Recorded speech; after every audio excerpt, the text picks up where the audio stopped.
მოგესალმებით, ეხლა ვიმყოფები სავარჯიშო მაპზე და რატო?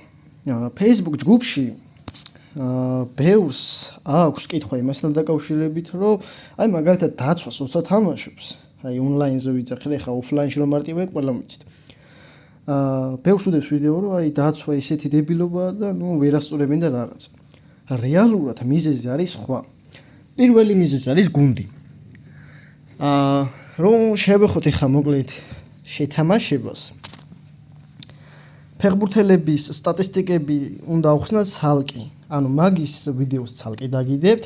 ეხლა უბრალოდ აგიხსნით იმ ელემენტარულს, რითაც შეგიძლიათ დაცვა, თავდასხმა და ნახევარდაცვა ითამაშოთ შეძლების დაგვარად ნორმალურ ეტაპზე.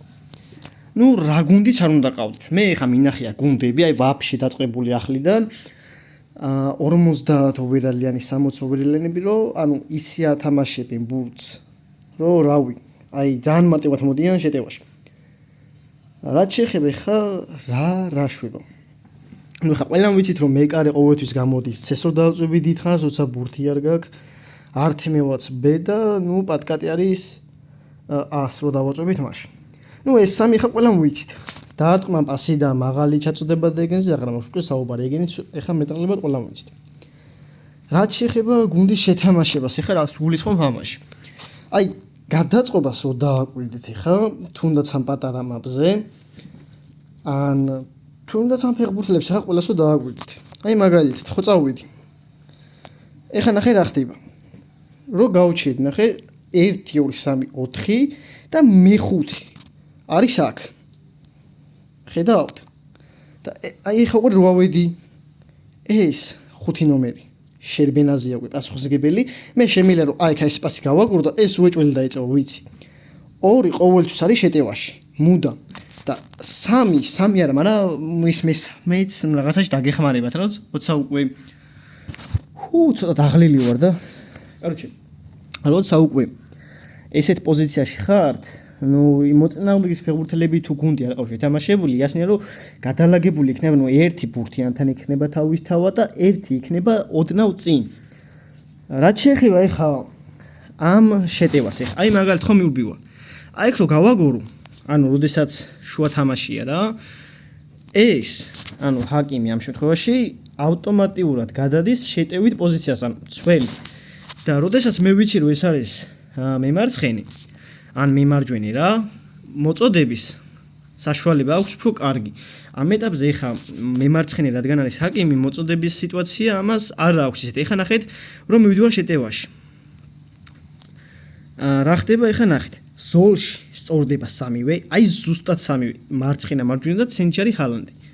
უკანა ფლანგზეც იგივენაირად ნახე, 5 კაცი არის უკანა ფლანგზე უკვე მზად, რომ კონტრიერიშში მარტივი ჩაშლა მოხდეს. იმ 5 კაცს მე უკვე 2 მოყვება ისე რომ ანუ გვერდზე, ანუ შუა თამაში შეტევის დროს, აი ეს 2 პიროვნება, აი ეს 2 მოთამაშე ყოველთვის არის ერთი აქაა ჩამოსული, ამ 5-ის უკან და ერთი იქითაა ასული. თუ ცენტრში მოდის შეტევა, ყოველთვის აი ეგ დგებიან, ორივე. რაც შეეხება ეხა ტაქტიკურ შეტევას, აი მაგალითად, აი იქით რომ მივცი. ნახეთ, უკვე აი ქვედა მაპზე რომ დააკვირდეთ, ვასოს ფორმას იღებს ყველა, იმიტომ რომ ნახე, თითქმის ტიკიტაკას სტილზე მაქვს მე აწყობილი ჩემი გუნდი.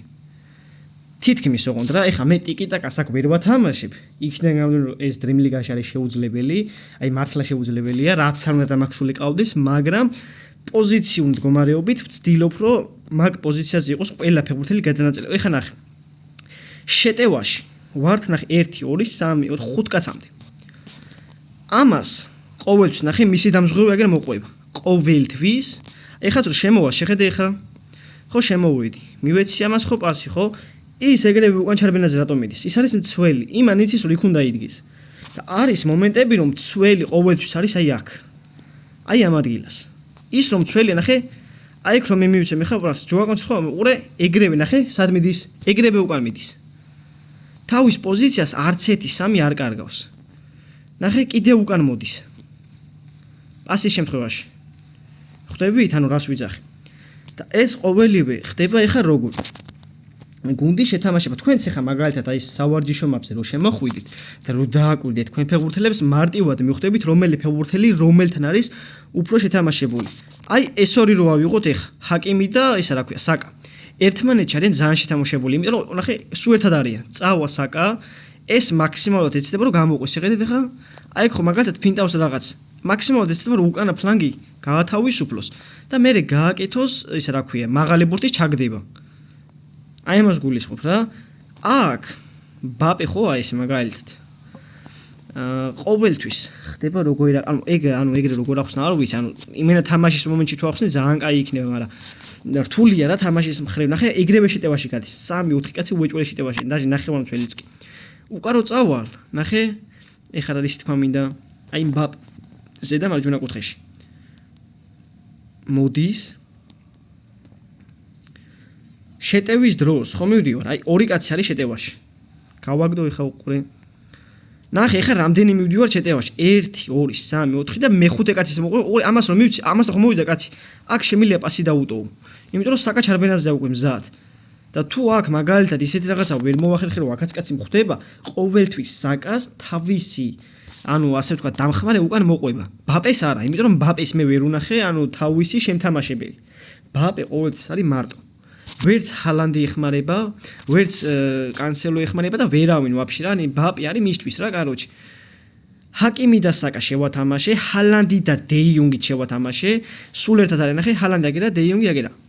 აი სულ ერთად დარბიან ჰალანდი და ის და აი კანსელო, ასე ვთქვათ, ბაპეს ეხმარება, ვარა, მაგრამ ცდილობს რომ ეგ პოზიცია შეითავსოს ბაპესთან, მაგრამ ვერ აკეთებს. იქიდან გამომდინარე რომ შეთამაშების სტილი ამათ შორის არის ძალიან, ასე ვთქვათ, როგორ თქვა, დაშორებული რა, ესე ვთქვათ. მაგრამ ჩარბენებს ნახე ჰალანდი ეხმარება ძირითადად ბაპეს რა და ორივე რო ფორვარდია და წინა შემტევი ხო, ვერ ვშვები ისე რომ აი მაგალითად აი როგორ თქვა, მოიცადეთ განახებთ ეხა. აი ბაპეც შემტევია და ჰალანდიც. კვარაცხელია მაგალითად და ლეაო და სონი, ეს სამი არის აი ძალიან მაგარი ტრიო რა. აი ვინისიუსი და ის რო ავიღოთ მაგალითად ბაპე. ეგ ორი აი ჰალანდი რო ამოვაგდო, ბაპე რო ჩავსვა აი მაგალითად აქ რა ჰალანდის ადგილას და ვინისიუსი და ბაპე რო შევათავ. აი ეს სამი ტრი რო გავაკეთო. ამ შემთხვევაში უკვე ნახეთ ეხლა რა ხდება.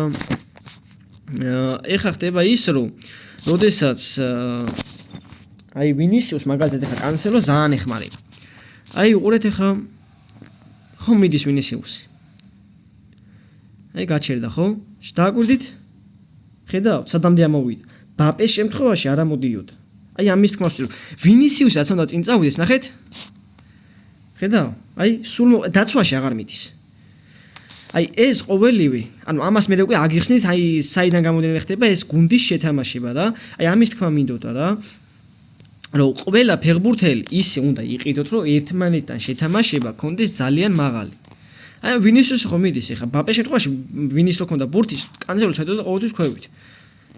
აი ნახე მიდის ვინისიუსი, კანსელოც მოყვება.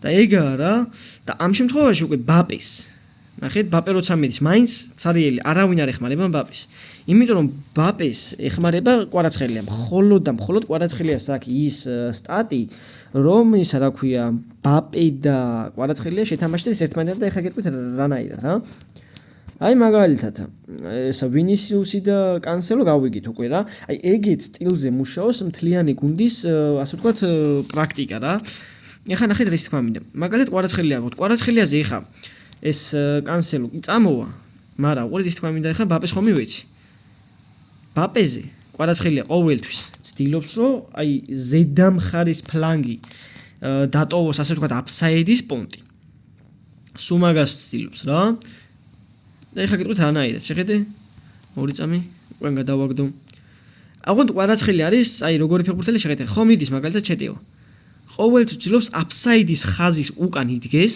რაც უნდა შეტევა იყოს და იქიდან მოახერხოს იმ დარტყმის განხორციელება რაც ასე ვთქვათ ევასება და რეალურად ვიცით რა და აი მაგაზე მაქვს აი ნახე ბაპე გაიქცა კვარაცხელია მსო ეგრევე და კვარაცხელია ყოველთვის აი მის ფლანგზე სულ მის ფლანგზეა სადაც არ უნდა დააყენო მაგრამ ცდილობს რომ აფსაიდის ხაზი ყოველთვის ისეკნას რომ ისა რა ქვია მოწინააღმდეგეს თავისივე კუთხეში შეუქმნას აფსაიდი კვარაცხელიაში ეგ მომწონს ძალიან მომწონს თან ეგ რა მაგარი ისა აქვს ეგ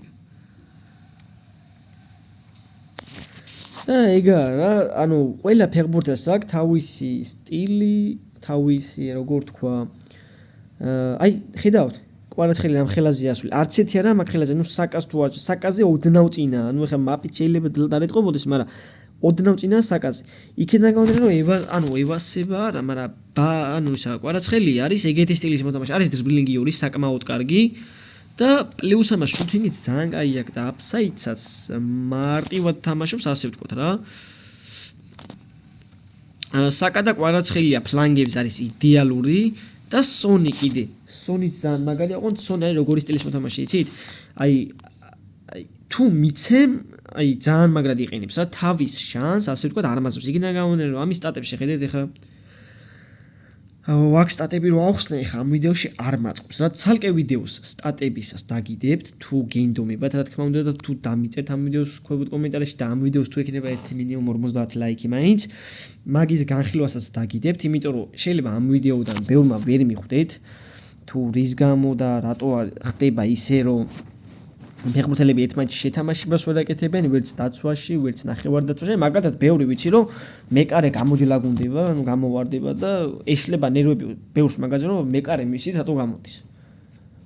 აი, ამ სტატებში ეხა რო გითხრა, რომ მიხვდი მეთქი ახლა რის გამო გამოდის შენი მეკარე ეგრე მეთქი, ვერ მიხვდები. იმიტომ რომ არ იცი. და მე ამ ყოველივეს აგიხსნით, დაგალაგებთ, გასწავლით ყველაფერს ოდიტო. მაგრამ რავი მჭირდება თქვენგანაც мотиваცია ეხა მაგისთვის რა ეხა მართალია მე ცოტა მიჭირს ეხა ვიდეოების დადება მაგრამ აც უკვე მოხშერდება რა დიდი ალბათობით კერდა უეჭველზე უეჭველი თან ეხა მაგარი დონაციებიც სწავლა და ხო ამ ვიდეოს კომენტარებში დამიწერეთ თუ გაინტერესებთ ფეხბურთელის სკილების განხილვა რა სკილი რა შვება რა სკილით უნდა არჩიოთ გინდ მეკარე გინდ მცველი გინდ ნახევარმცველი გინდ თავდასხმა რა აქვს მნიშვნელობა და რის ხარჯი ხდება გუნდის შეთამაშება, ნუ მთლიანი გუნდის გულისხმობ ეხა. მოკლედ ეხა დაგემშვიდობებით და რავი თუ დაგაინტერესებთ, ველოდები თქვენგან ლაიქებს, კომენტარებს. რავი, რაც ყველაზე მთავარი ალბათ სამოტივაციოდ რა. რავი, მადლობა ყველას 300 გამოწერისთვის. მივახციეთ ძლივს. და რავი, მეტი და მეტი ალბათ. იმედია იქნება, მაგრამ ჩემზე სადაც ამოკიდებული არა მარტო თქვენზე, მაგრამ მადლობა მაინც ყველას იმ мотиваციისთვის, რაც მომეცით მთელი ამ დროის განმავლობაში რა. ნახვამდის და კიდევ ერთხელ მადლობა.